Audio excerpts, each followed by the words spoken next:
اور ایک مرتبہ ابلیس نے، شیطان نے کہا کہ یا اللہ، مجھے آپ کی عزت و سلطنت کی قسم ہے کہ آپ جب تک ان جسموں میں روح کو ڈالتے رہیں گے، جب تک میں ان کو بہکاتا رہوں گا۔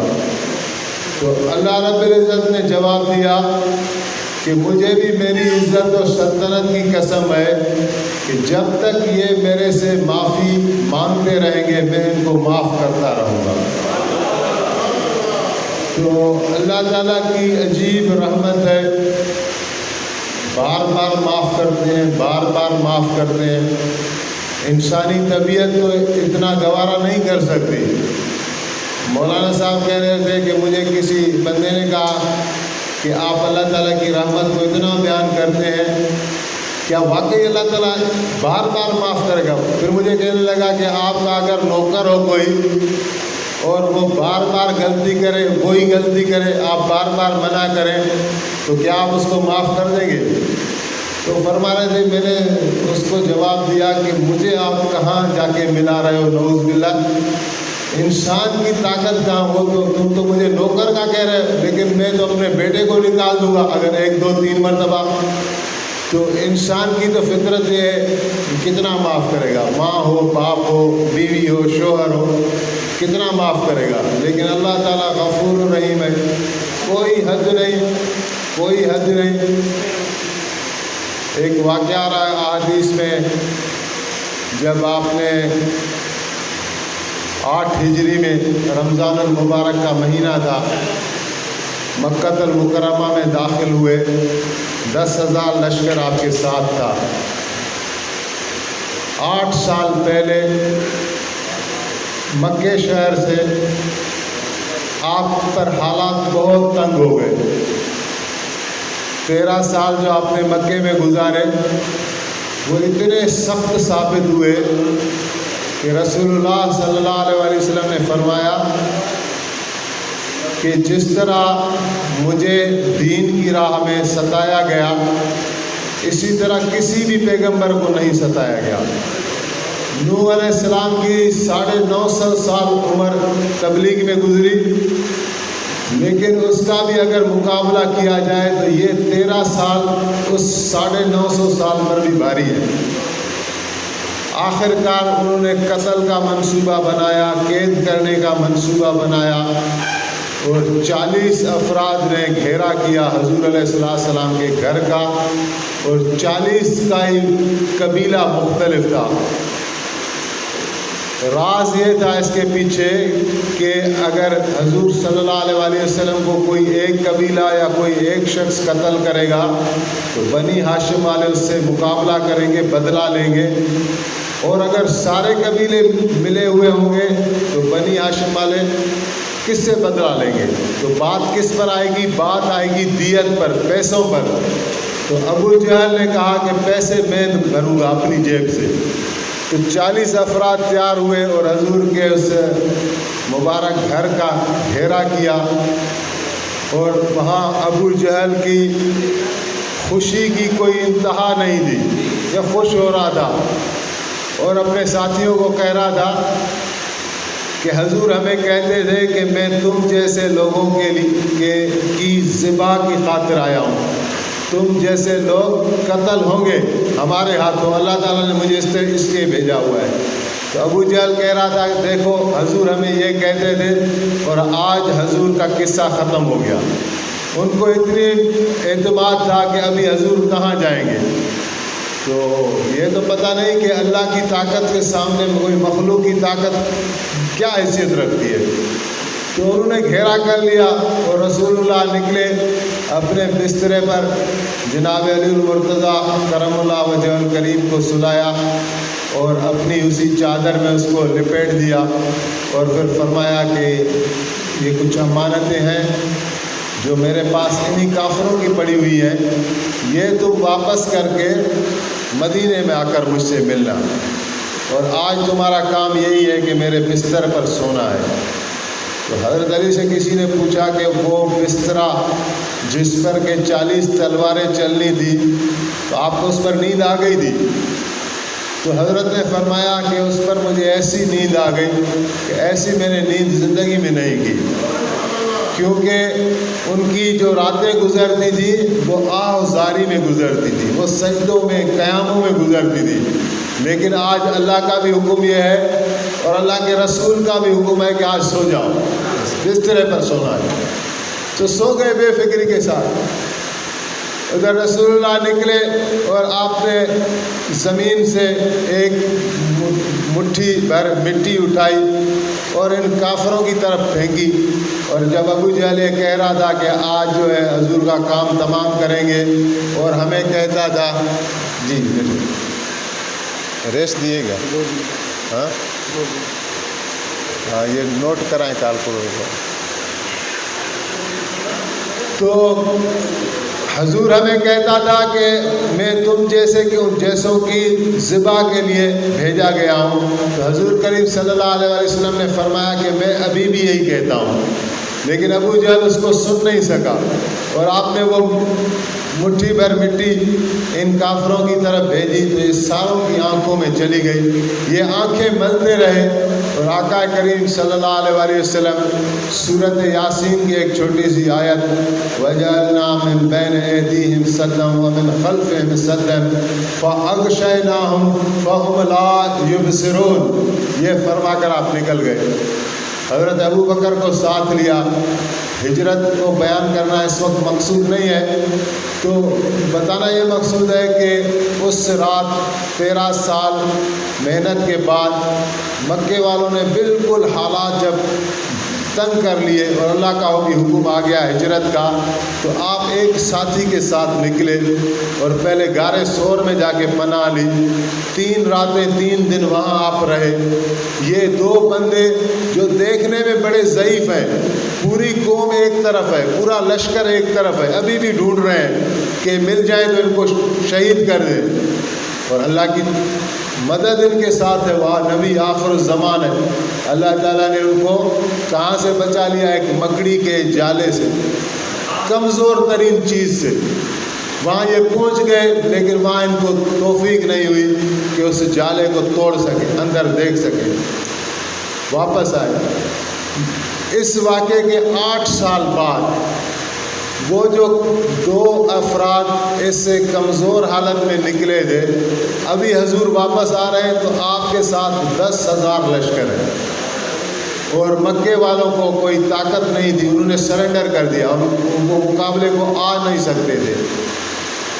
تو مکہ جو ہے سرنڈر ہو گیا، اور اللہ تعالیٰ نے مکہ کی فتح نبی علیہ السلام کو دکھائی، اور آپ کا مکے میں جو داخلہ ہے اس کا عالم یہ تھا کہ کوئی فخر، کوئی تکبر، کوئی غرور نامی کوئی چیز ایسی نہیں تھی جو عام طور پر فتح کرنے والے لوگوں کو ایک ہوتی ہے۔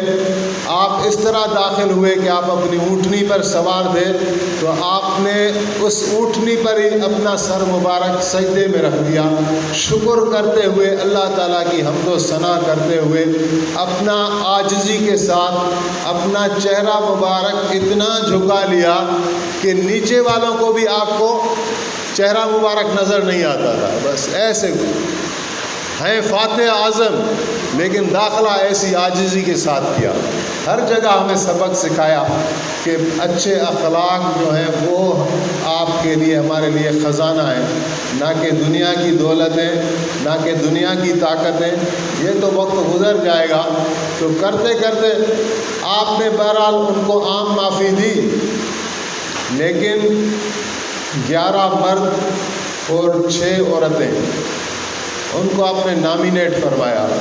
آپ نے فرمایا کہ ان کے لیے معافی نہیں، ان کے جرم بہت بڑے تھے، اور آپ نے فرمایا کہ ان کے لیے کوئی معافی نہیں ہے، اگر یہ خانہ کعبہ کے غلاف میں چھپے ہوئے ہوں تو وہاں بھی ان کو قتل کیا جائے گا، شوٹ آن سائٹ، جس طرح کہتے ہیں شوٹ آن سائٹ، جس کو بھی یہ جہاں بھی ملے ان کو قتل کر دیں۔ تو اس میں ایک تھا، ایک عورت تھی ہندا، اور ایک ویشی تھا۔ ان دونوں نے مل کر حضرت حمزہ کا قتل کیا تھا، اور نہ صرف حضرت حمزہ کو شہید کیا بلکہ حضرت حمزہ کے لاش کے ساتھ بھی بے حرمتی کی، اور اس عورت نے اس کا کلیجہ، حضرت حمزہ کا کلیجہ کھانا چاہا۔ تو اس پر آپ کو بہت غم گزرا تھا۔ احد کے میدان میں جب اپنے چچا کو اس حالت میں دیکھا تو آپ بہت رنجیدہ ہوئے، اور آپ نے وہاں فرمایا بھی تھا کہ اگر اللہ تعالیٰ نے مجھے قریش پر تسلط دیا تو میں حضرت حمزہ کے بدلے میں 70 آدمی ان کے قتل کروں گا۔ تو پھر وہی آ گئی کہ اگر بدلہ لینا ہے تو بدلہ برابر سرابر لے۔ پھر آپ نے اپنا یہ ارادہ موقوف کر دیا، تو بات پھر کہاں سے کہاں نکل جاتی ہے، واپس آتے ہیں۔ تو وہ وحشی جو تھا اس کے لیے، کیونکہ اس نے حضرت حمزہ کو قتل کیا تھا، اور ہندا کے لیے، ان کے لیے بھی قتل کا وارنٹ تھا، تو وحشی بھاگ گیا طائف کی طرف، اور کچھ ٹائم گزرا تو طائف سے لوگ آئے وفد بنا کر مسلمان ہونے کے لیے، تو یہ بھی چھپ کر اپنا چہرہ چھپا کر ان لوگوں میں، ان قافلے میں شامل ہو گیا۔ اور جب وہ قافلہ حضور علیہ السلام کی خدمت میں آیا، یہ جب بالکل سامنے آ گیا تو اس نے اپنا چہرہ کھول دیا، تو صحابہ کرام کی تلواریں نکل گئیں کہ وحشی قتل کریں، قتل کا حکم ہے۔ تو آپ کی رحمت نے یہ گوارا نہیں کیا کہ ایک آدمی چل کر آیا ہے میری محفل میں، ابھی میں اس کو قتل کراؤں، آپ نے فرمایا اس کو چھوڑ دو۔ تو وحشی بیٹھ گیا اور کہنے لگا کہ حضور اگر میں کلمہ پڑھ لوں تو میرے لیے معافی ہے۔ تو حضور صلی اللہ علیہ وسلم نے قرآن پاک کی ایک آیت پڑھی کہ ان اللہ لا یغفر ان یشرک بہ ویغفر ما دون ذلک لمن یشاء، کہ اللہ تعالیٰ شرک کو نہیں معاف کریں گے، شرک کے سوا جو بھی ہوگا اللہ معاف کریں گے، لیکن لمن یشاء، جس کے لیے اللہ چاہیں۔ تو وحشی کہنے لگا کہ اس میں تو لمن یشاء کا شرط ہے حضور، کہ جس کے لیے اللہ چاہیں، ابھی مجھے کیا پتہ میرے لیے اللہ مغفرت چاہیں گے کہ نہیں چاہیں گے۔ تو حضور صلی اللہ علیہ وسلم نے ایک اور آیت پڑھی کہ الا من تاب و آمن و عمل عملا صالحا، کہ جس نے جو ایمان لایا اور جس نے توبہ کی اور جس نے نیک عمل کیے، اس کے لیے بشارت ہے۔ تو وحشی کہنے لگا کہ حضور اس میں ایمان اور توبہ کے بعد نیک اعمال کا بھی شرط لگا ہوا ہے، مجھے نہیں پتا کہ میں زندگی میں نیک اعمال کر سکوں کہ نہیں کر سکوں۔ تو اللہ تعالیٰ نے ایک تازی آیت موکلی، حضرت جبریل آئے اور سورۃ زمر کی ایک آیت لے کر آئے کہ قل یا ایھا الذین اسرفوا علی انفسہم لا تقنطوا من رحمت اللہ ان اللہ یغفر الذنوب جميعا انہ هو الغفور الرحیم، کہ اے وہ لوگوں جنہوں نے اپنے آپ پر حد سے زیادہ ظلم کیا ہے، گناہوں کے انبار لگا دیے، نافرمانی کی کوئی کسر نہیں چھوڑی، ان کو آپ کہیں میرے حبیب کہ اللہ کی رحمت سے مایوس نہ ہو۔ اللہ تعالیٰ تمام کے تمام گناہ معاف کرنے والا، اللہ تعالیٰ ہے ہی غفور الرحیم۔ تو اس پر وہ جو ہے وہ پھر کلمہ پڑھ کر مسلمان ہوا، اور وحشی کا اسلام حضور نے قبول فرمایا، حضور نے بھی معاف فرمایا، تو اللہ تعالیٰ نے بھی معاف فرمایا۔ کیسے کیسے لوگوں کے کیسے کیسے جرم اللہ کے رسول نے معاف فرمائے کہ عقل حیران ہو جاتی ہے۔ تو اللہ تعالیٰ کی مغفرت بہت بڑی ہے۔ ایک مرتبہ جب آپ یہ آیت پڑھ رہے تھے کہ الا من تاب و آمن و عمل عملا صالحا فاولئک یبدل اللہ سیئاتہم حسنات وکان اللہ غفورا رحیما، تو آپ مسکرا رہے تھے، حضور آیت پڑھ رہے ہیں اور چہرے پر مسکراہٹ ہے کہ یہ عجیب آیت ہے کہ اللہ تعالیٰ یہ نہیں کہہ رہا کہ جو توبہ کرے گا تو اس کے گناہ معاف ہیں، معاف نہیں، فرمایا کہ جو ایمان لائے، جو توبہ کرے اور جو نیک اعمال شروع کر دے تو فَأُولَٰئِکَ يُبَدِّلُ اللَّهُ السَّیِّئَاتِهِمْ حَسَنَاتٍ، تو اللہ تعالیٰ ان کی جتنی بھی برائیاں تھیں ان کو بدل کر نیکیوں میں ڈال دیتے ہیں۔ اس سے بھی کیا کوئی تصور کر سکتا ہے، جو میرے اگر 50 سال عمر ہے، 100 سال عمر ہے، اب تک میں نے جو برائیاں کی تھی، جو نافرمانیاں کی تھی، انہی کو ہی اللہ تعالیٰ جا کے نیکیوں کے پلڑے میں ڈال دے کہ ان کو بھی نیکیوں میں بدل دے۔ تو اس پر آقا کریم علیہ السلام مسکرا رہے تھے کہ اللہ کی عجیب رحمت اور نعمت یہ کس کے طفیلیں ملی ہیں؟ یہ آقا کریم صلی اللہ علیہ وآلہ وسلم کے طفیلیں ملی، جو خود تو بڑی مشکل زندگی بسر کر گئے لیکن امت کے لیے سہارا بنے، اور دنیا کی زندگی میں آخر تک جو ہے وہ ایسی ایسی شفقت آپ کے واقعات ہیں جو اس میں بھی عقل حیران ہو جاتی ہے۔ لیکن آپ نے یہ جو تحریک چلائی اسلام کی، تو اس میں کتنی مشقتیں اٹھانی پڑی۔ کل کچھ ذکر ہو رہا تھا مکی زندگی کا کہ اس پہ جب آپ نے اعلان فرمایا تو یہ سارے آپ کے دشمن بن گئے اور پھر آپ کو تکلیفیں دینے شروع کی، تو بڑے بڑے صحابہ بھی کچھ مسلمان ہوتے گئے۔ جیسے کہ میں نے ذکر کیا کہ پہلے 4 اشخاص میں تو 3 تو آپ کے ساتھ گھر میں رہتے تھے۔ بی بی خدیجہ تھی، حضرت علی کو آپ نے پالا تھا بچپن میں ہی، حضرت علی حضور کے حوالے ہو گئے، 30 سال کا ڈفرنس ہے، حضور کی عمر مبارک 40 سال تو حضرت علی کی عمر 10 سال، تو اور پھر حضرت زید بن حارث، یہ تو گھر کے افراد تھے۔ باہر والے افراد میں حضرت ابو بکر صدیق تھے جو آپ کے نبوت سے پہلے بھی دوست تھے، اور وہ ایک سفر میں گئے ہوئے تھے،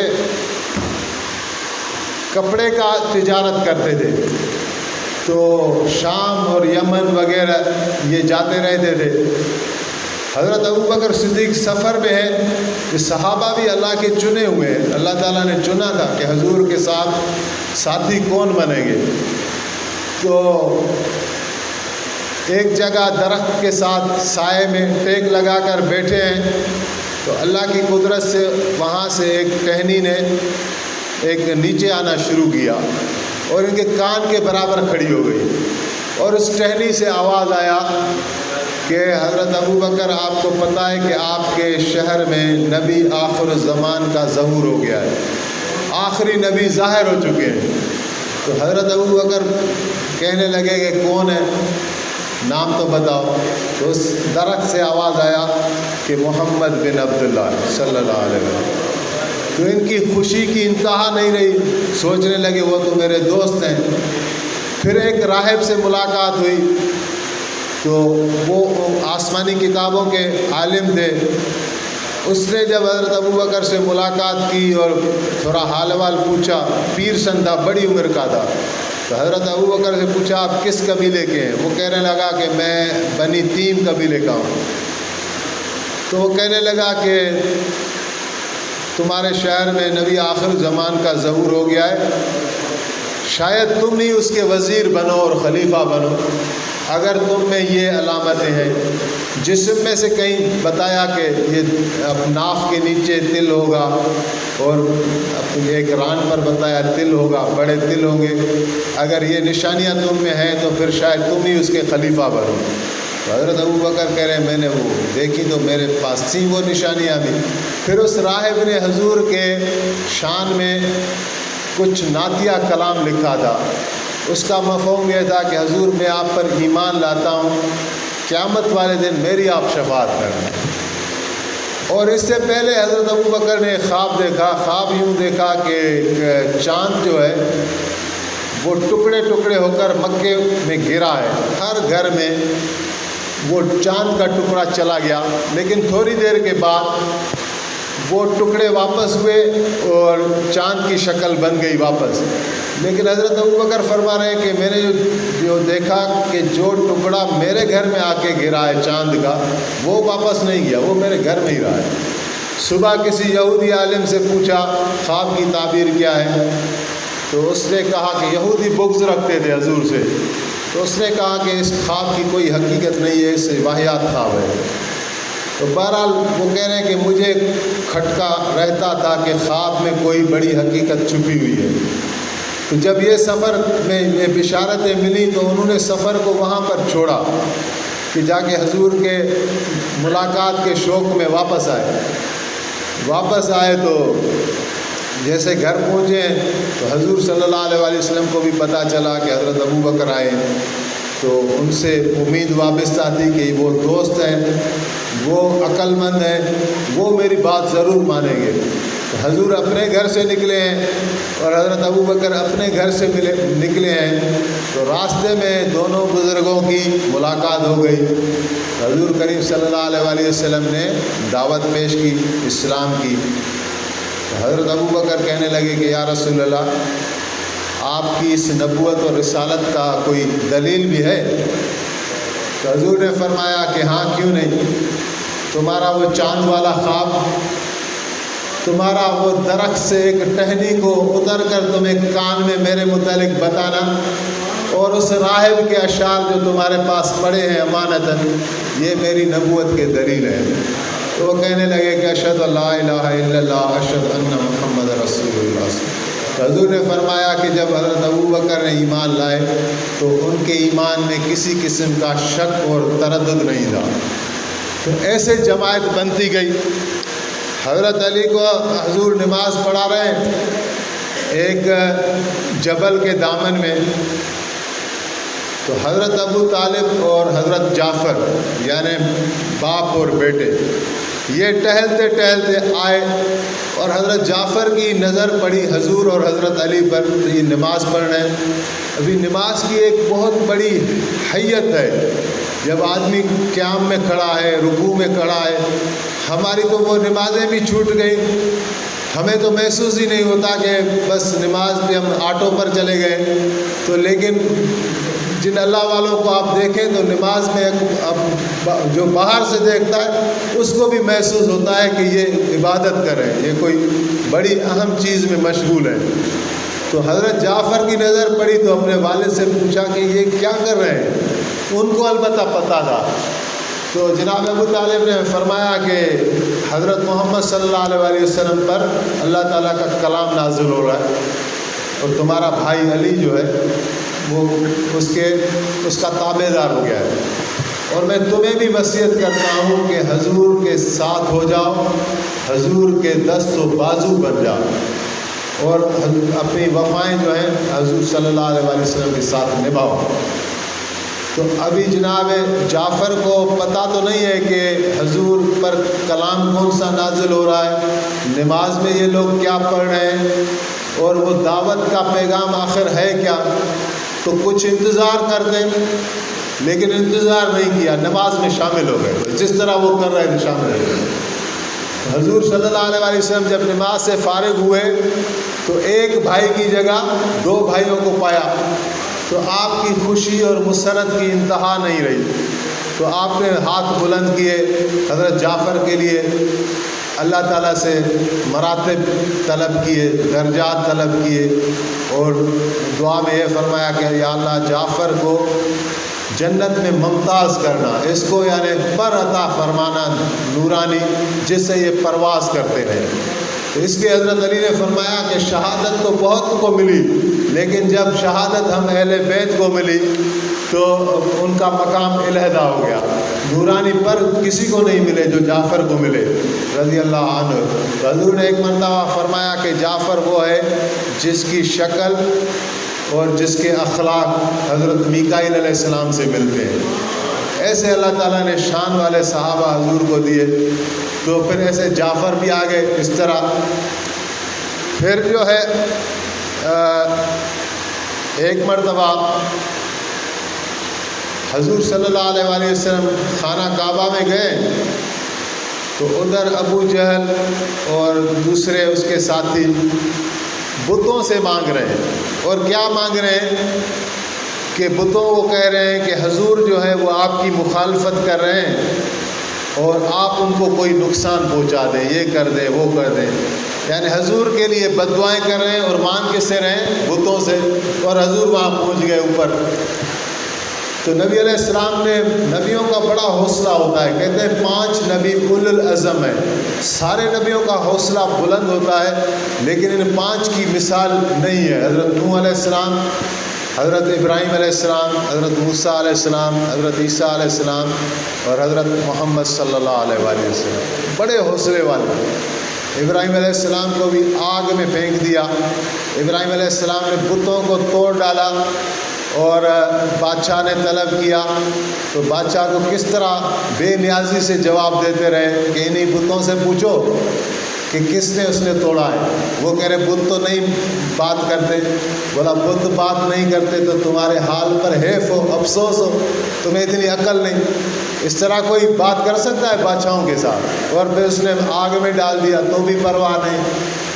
تو رسول اللہ صلی اللہ علیہ وسلم ان بدماشوں کے ڈیرے میں، ان کی جماعت میں، ان کے سامنے آپ نے بولا کہ افسوس ہے تمہارے حال پر، تم ان سے مانگ رہے ہو جو تم سے بھی بدتر ہیں، تم دیکھتے ہو، سنتے ہو، بات کرتے ہو، یہ تو ان میں تو اتنی بھی صلاحیت نہیں ہے۔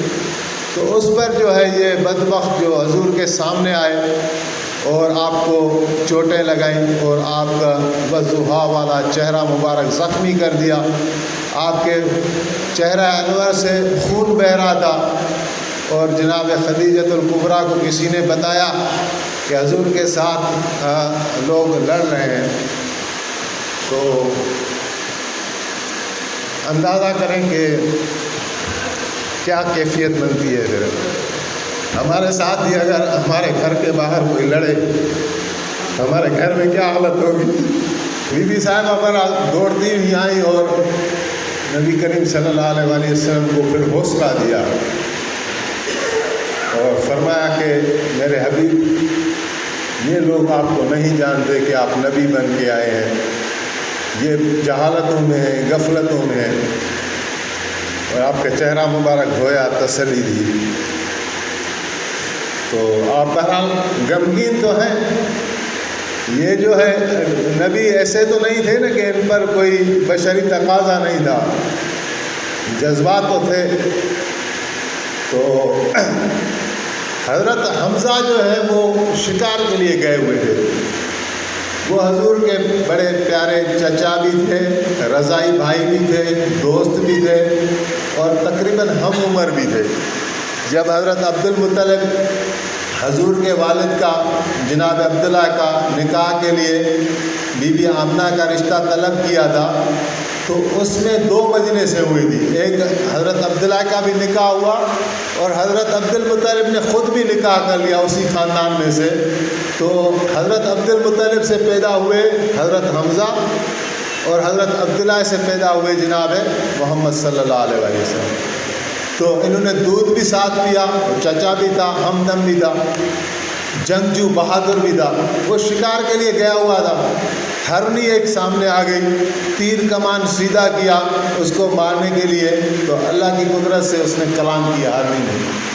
وہ کرے کہ مجھے تیر لگا رہے ہو، اچھا نہیں ہوتا کہ اس کو تیر لگاؤ جس نے تمہارے بھتیجے کو زخمی کیا ہوا ہے۔ تو انہوں نے ہرنی کو تو چھوڑ دیا، لیکن بڑا تعجب ہوا، اور بھتیجے سے مراد حضرت محمد صلی اللہ علیہ وسلم تھی۔ تو دوڑے ہوئے آئے واپس گھر، تو پتہ چلا کہ ابو جہل والوں نے حضور کو زخمی کیا ہوا ہے۔ تو کھانا آ کے دیا گھر والوں نے کہ کھانا کھاؤ، تو بولا کھانا میں نہیں کھاؤں گا، جب تک میں حضور کا انتقام نہیں لوں میں کھانا نہیں کھاؤں گا۔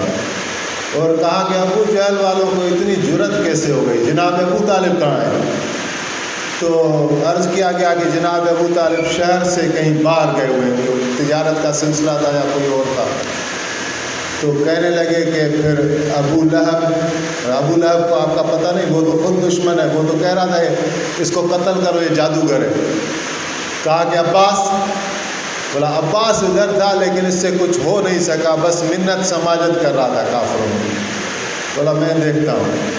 وہی تیر کمان اسی مجلس میں جیسے ابو جہل بیٹھا تھا، تو جا کے اس کو لگایا، اس کا جو سر پھٹ گیا، اور اس کو مارتا رہا، پیٹتا رہا، تو ابو جہل کے ساتھ دوسرے بدماش تھے، وہ کھڑے ہو گئے حضرت حمزہ سے لڑنے کے لیے، تو ابو جہل نے خود ان کو منع کیا، بولا بات نہیں بڑھاؤ، میں نے اس کے بھتیجے کو مارا ہے، اس نے مجھے مارا، بس برابر سرابر ہو، آپ نہ آئیں بیچ میں، ٹھیک ہے۔ تو یہ خانہ جنگی سے بھی ڈرتے تھے، ان کے بڑے نتائج انہوں نے دیکھے ہوئے تھے۔ تو حضرت حمزہ پھر جا کے حضور علیہ السلام کی خدمت میں آئے، تو آقا کریم علیہ السلام سے بات کی 1-2 مرتبہ، لیکن آپ جواب نہیں رہے، آپ جو ہے وہ غم میں بیٹھے ہوئے تھے۔ تو حضرت حمزہ نے آپ کو جو ہے وہ آگے جا کر گلے لگا لیا۔ تو حضور کہنے لگے کہ چچا بات یہ ہے کہ میں ہوں اکیلا، میرا باپ ہے نہیں، میرا کوئی بھائی بھی نہیں ہے، تو اس لیے جو ہے تو لوگ میرے ساتھ کر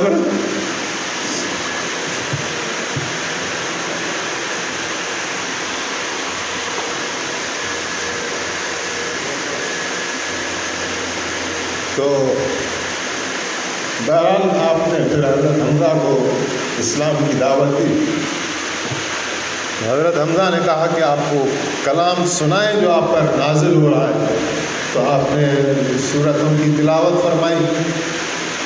تو حضرت حمزہ جو ہے وہ کہنے لگے کہ مجھے آج چھوڑ دیں، آج کی رات میں کل بتاؤں گا۔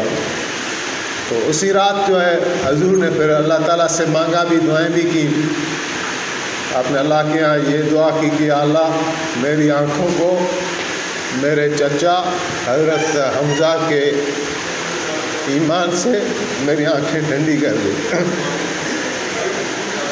تو صبح پھر جب حضرت حمزہ آئے حضور کی خدمت میں، تو آپ نے فرمایا چچا اپنا وعدہ پورا کرو۔ تو حضرت حمزہ کو پھر عرض کرنے لگے کہ حضور مجھے کچھ اور قرآن پاک سنائے۔ تو آپ نے پھر قرآن پاک سنایا۔ ایک مقام پر آپ ابھی تلاوت کر رہے تھے، تو حضرت حمزہ نے کہا کہ حسبی حسبی، بس میرے لیے کافی ہو گیا، پھر ایمان لے آئے۔ اور حضرت حمزہ کے ایمان لانے پر جو ہے نا کفار مکہ تڑپ گئے، پریشان ہو گئے، اور ابو جہل کو تازہ زخمی کیا ہوا تھا، تو اس کو غصہ تو تھا، وہ حکمت عملی کے تحت چپ ہو گیا۔ تو اس نے آگے پھر کہا کہ محمد علیہ السلام کو جو قتل کر دے میں 100 اونٹ دوں گا اس کو۔ دیکھیں واقعات کس طرح ایک دوسرے کے ساتھ کنیکشن ہے ان کا۔ ابھی حضرت حمزہ مسلمان ہوئے اور ابو جہل نے یہ اعلان کیا اپنی مجلس میں کہ کوئی ایک بندہ میں 100 اونٹ بہترین کوالٹی والے دوں گا۔ حضرت عمر ابھی تک مسلمان نہیں ہوئے تھے، بلکہ اسلام کے سخت ترین دشمن میں تھے۔ 6 ہجری کا واقعہ ہے میرے خیال میں، 6 ہجری نہیں 6 نبوی۔ تو حضرت عمر نے کہا کہ ریسٹ ہے، ہاں صاحب نے کہا بیٹھا نہیں، پھر سجدوں میں لگی، ٹھیک ہے اب یہ دے دینا، پھر آپ کو بتایا۔ ہاں۔ تو حضرت عمر نے کہا کہ یہ کام میں کروں گا، لیکن میرے سے تم وعدہ کرو۔ تو بیت اللہ میں ایک دوسرے معاہدہ ہو گیا، اور حضرت عمر جو ہے وہ تلوار لے کر نکل پڑے۔ تو راستے میں ایک صحابی ملے، نعیم بن عدی نام تھا شاید، تو انہوں نے تیور سے سمجھ لیا کہ حضرت عمر کہیں ایسے جا رہے ہیں۔ کہا کہ کہاں جا رہے عمر؟ کہا کہ حضور صلی اللہ علیہ وسلم کو قتل کرنے جا رہے ہیں۔ بولا اچھا، پھر ان سے نہیں ڈرتے بنی ہاشم والوں سے؟ تو حضرت عمر کہنے لگا کیوں؟ تم بھی بے دین ہو گئے ہو، دین سے پھر گئے ہو؟ تو حضرت نعیم نے کہا کہ مجھے آپ چھوڑے، آپ کی بہن فاطمہ اور آپ کے بہنوئی سعید بن زید، یہ دونوں مسلمان ہوئے ہیں، پہلے اپنے گھر کے معاملات سیدھے کرو، پھر جانا اور حضور کو شہید کرنا، اور پھر میں دیکھتا ہوں کہ تمہیں کس طرح 100 اونٹ ملیں گے، جب تم بچو گے تو یہ کچھ ملے گا۔ تو حضرت عمر کو اس کی بات پر بڑا تعجب ہوا۔ بولا اگر وہ مسلمان ہوئے ہیں تو ان کی کوئی نشانی ہے؟ تو حضرت نعیم نے کہا کہ ان کی نشانی یہ ہے کہ ابھی وہ تمہارا ہاتھ کا ذبح ہوا کیا نہیں کھائیں گے۔ تو حضرت عمر گئے وہاں، بہن کی طرف رخ موڑا تو وہاں ایک صحابی بیٹھا ہوا تھا، حضرت خباب ابن ارت رضی اللہ عنہ۔ سورۃ طٰہٰ نئی نازل ہوئی تھی، تو آقا کریم نے اس صحابی کو ان 9 مسلم جوڑے کے پاس بھیجا کہ ان کو قرآن سکھائیں۔ وہ قرآن پڑھ رہے تھے، حضرت عمر نے باہر سے آواز دی، کچھ سنا تو صحیح لیکن سمجھ نہیں آ رہی۔ جیسے اندر داخل ہوئے تو شک کی بنیاد پر دیکھنے لگے، انہوں نے حضرت خباب کو کہیں چھپا دیا گھر میں کہ حضرت عمر کی نگاہ نہ پڑے۔ تو حضرت عمر دیکھتے رہے، بہن سے پوچھا آپ کیا کچھ پڑھ رہے تھے؟ تو انہوں نے کہا کہ ہاں شعر و اشعار کہہ رہے تھے۔ اور پھر ایک بکری کا کوئی بچہ تھا، وہ ذبح کر ڈالا اس کی بات، اپنی بات کو یعنی ویریفائی کرنے کے لیے اس کا کباب بھی بنایا اور بہن کو کہا کھاؤ، وہ کہہ رہی میں نہیں کھاتی۔ بہنوں کو کہا آپ کھاؤ، وہ کہتا کہ میں نہیں کھاتا۔ تو یہاں اس کو جو ہے تسلی ہو گئی کہ یہ ہو گئے مسلمان۔ پھر جو ہے وہ سیدھا ان کو مارنا شروع کیا۔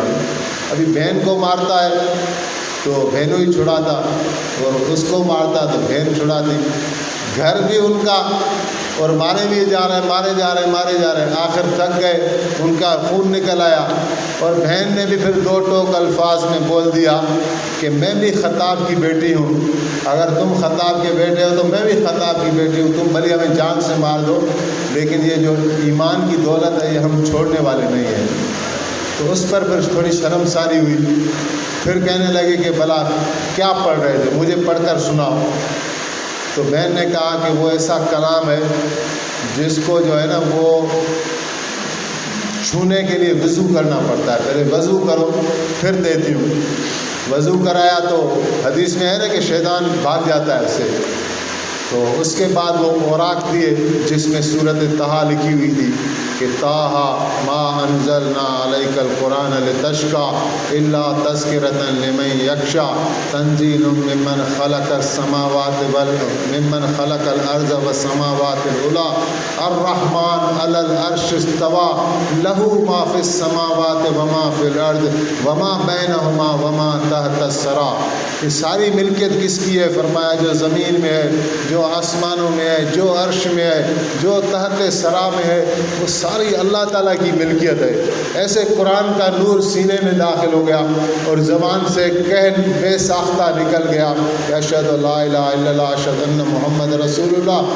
تو خباب ابن ارت جو ہے چھپے بیٹھے تھے، وہ نکل کر سامنے آئے اور کہنے لگے کہ عمر تمہارے لیے بشارت ہو کہ حضور نے ہمارے سامنے دعا مانگی کل کہ یا اللہ عمر ابن خطاب یا عمر بن ہشام میں سے جس کو آپ پسند کریں ان کے ایمان سے اسلام کو طاقت عطا فرمائے۔ عمر بن ہشام تو ابو جہل تھا، اور دعا تمہارے حق میں قبول ہوئی، تمہیں مبارک ہو۔